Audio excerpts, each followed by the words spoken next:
Yes, sir. I'm not a Christian, I'm a Muslim, so pardon my questions.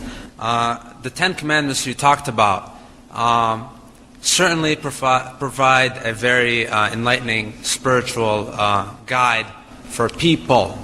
But as a society, compared to the Mosaic Law, where it has a single law for every single thing you're ever bound to do, I see that really the laws that Jesus came with, the code of life he came up with. Sorry, code of? The code of life that he's supposed to have given us is not sufficient to envelop society like Jewish law or Islamic law.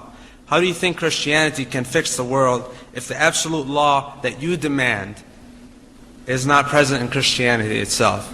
You can't love thy neighbor and love thy father and just bring it on from there.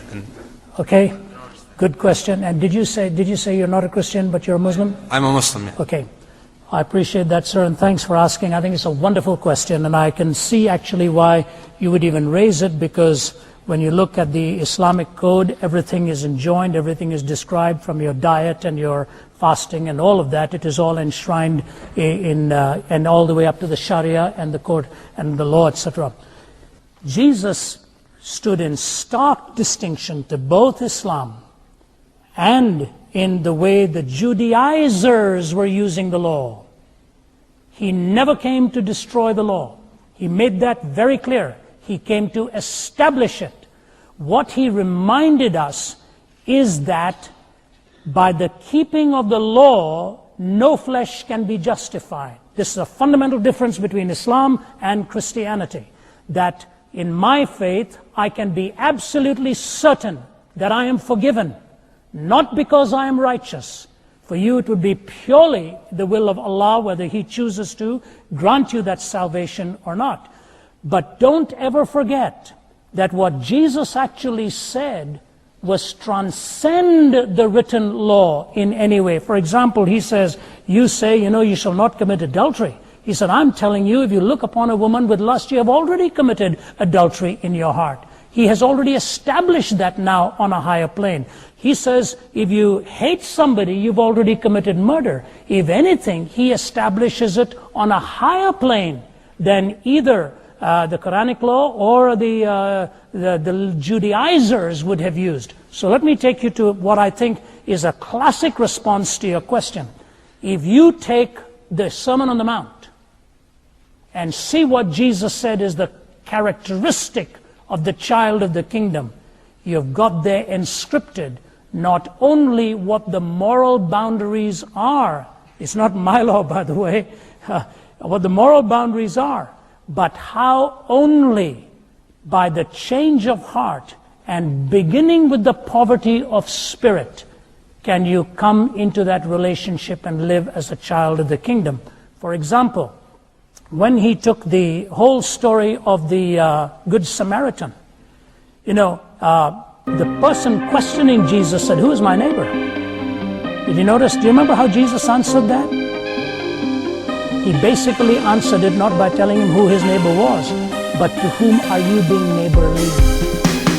He said it again on a higher plane. So I think the difference between, say, what you are raising for me and what the Christian faith would give to you is that the Christian faith is not devoid of a moral law. It sets it on a higher plane and reminds you and me that we cannot keep it in and of ourselves. Jesus described the moral law as a mirror. You can look at a mirror and find out that your face is dirty, but you don't go and rub your face on the mirror to do it. So you go to something other than a mirror, and the law, says the Apostle Paul, is a schoolmaster. If anybody knew what the moral law was, it was the Apostle Paul. He found out at the end that it was only the grace of God and the mercy of God that was able to give him salvation. He doesn't deny the law, he affirms it, and shows ultimately the impossibility for you and me to keep it. So it does not destroy the law. It shows that He alone completely fulfilled it. No one else ever did. Amen. One more, sir. Go ahead. Jesus spoke in a lot of parables, which in my culture, in my world, because I'm Arab, we're accustomed to that. Yes, Parables are too abstract. You can't take that to the bank. parables are not the law. But, you know, all the thing that you just mentioned is the reason why there are 1,001 churches and denominations around. Christianity is not united, and I think that's... You know, I appreciate what you're saying, and I think there's a lot of truth in what you're saying, but you're forgetting an awful lot too. There are scores of Islamic sects as well. Scores of them. The first 3 caliphs were murdered, assassinated. Why? 2 of them were by content Muslims.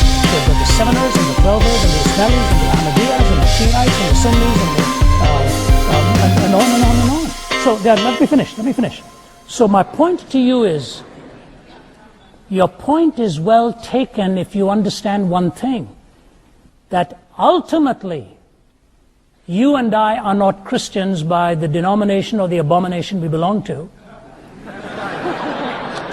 We are Christians by becoming followers of the... what's your name, sir? My name is Hani. And I'll be glad after the meeting to stay and talk to you. I saw you here, and I appreciate your questions. You know, this is so interesting, born and raised in India. I used to hear this all the time. This is what I also said. What's the Methodist? What's this? You know, the story was told about a man who said Jesus healed 2 people with mud, of eyesight. With one he used mud, and with the other he didn't use mud. He said, thank God it didn't happen in our day. We'd have 2 denominations, the Muddites and the anti-Muddites. You know, it's true. There are many of these sects. But you know what is so beautiful about that possibility? Unity does not have to be uniformity. What ultimately defines whether you're a Christian or not is not what denomination you belong to, but whether you know Jesus Christ in your heart as well. And that you can come to know too. But thanks very much, and we'll see you after the meeting here.